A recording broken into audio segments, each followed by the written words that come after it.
Hey everyone, it's Rebecca. I know I haven't been in the last 2 weeks, I think, to give an update.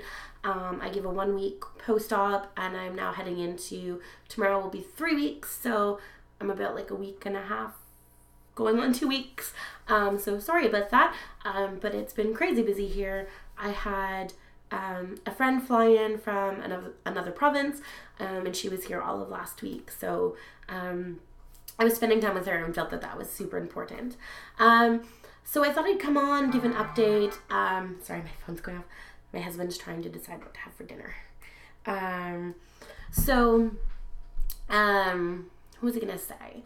Oh, update. So I don't know I don't remember what I said last time. But things are going well. I haven't had any complications since the surgery. I haven't had any issues. I'm tolerating food well. Still being very careful about what I'm eating, how much I'm eating. There's been a few times where I'm like, oh, I ate that too fast, or I drank that too fast, and I can tell. So sometimes you just have to remember to be cognizant, but it's a learning curve. And I think everybody goes through that. Right now I'm trying to find things I'm not getting bored of. I get bored very quickly of the foods that I'm eating. And I think, that's just because when you're on like a soft, I'm now into soft foods, and I have a feeling I can soon start transitioning out of that into regular foods, but I still feel like, you still have to be very careful because your stomach is it's like a newborn, right? So, there's so much that you need to figure out what your newborn stomach likes, what it can tolerate, what it can handle. So I'm just trying to kind of figure that out and learn my stomach, essentially, and learn what I like, because I found that there's some things that I don't care for, which I used to like. So we'll see how that goes kind of long term. Outside of that, things have been really good. I've been up and moving around a lot. I've been on the go pretty much every day so far in the last couple weeks. I like to stay busy. I have to remind myself sometimes to slow down and to pay attention to my body and what I need, and not kind of push myself beyond my limits. So yesterday after church I came home and I basically just spent the day resting and recharging, and then this afternoon I was doing the same thing. Babysat early this morning and then came home this afternoon and thought, I'm just going to take some time for me. Something I'm learning to do.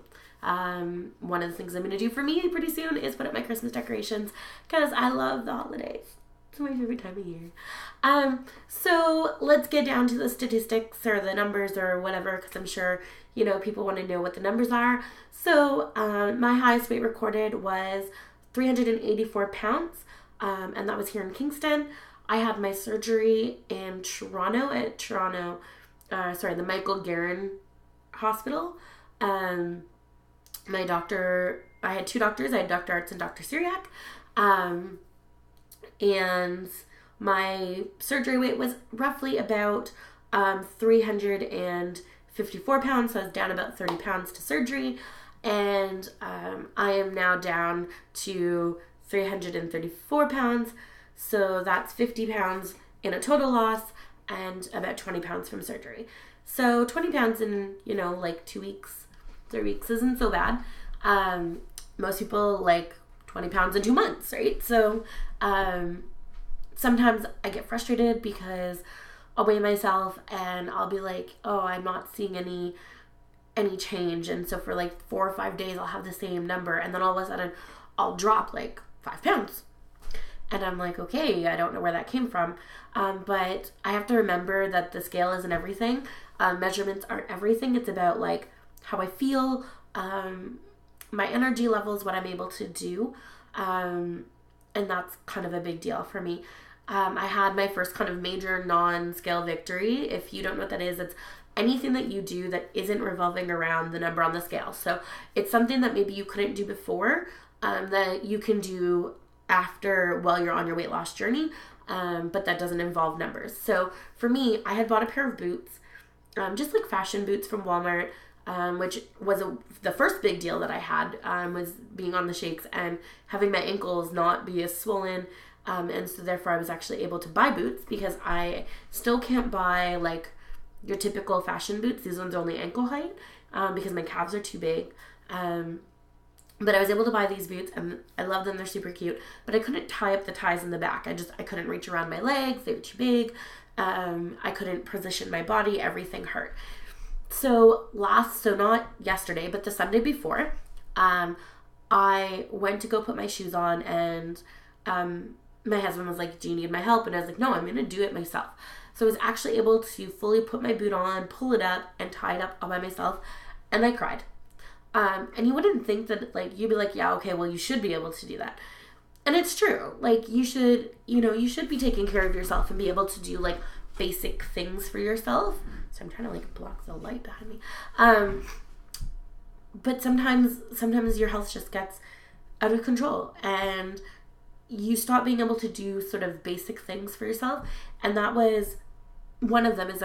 I've had such a hard time, like, getting socks and shoes on and not requiring help. And I really could do it. It just took a lot out of me and it hurt because I'd have to contort my body into ways that aren't natural. Like, some people can just sit and pull their knee up and they tie their shoes. And I was having to, like, put my foot up on a chair and bend my body as a pretzel, which it doesn't do when you're, 300 plus pounds. So that was super exciting for me, is to be able to do that. And I've done it multiple times since. So that was really exciting. And doing up my shoes by myself, more regularly. I have moments still where I'm like, okay, honey, you just do it. 'Cause, like, I'm tired or I'm, whatever.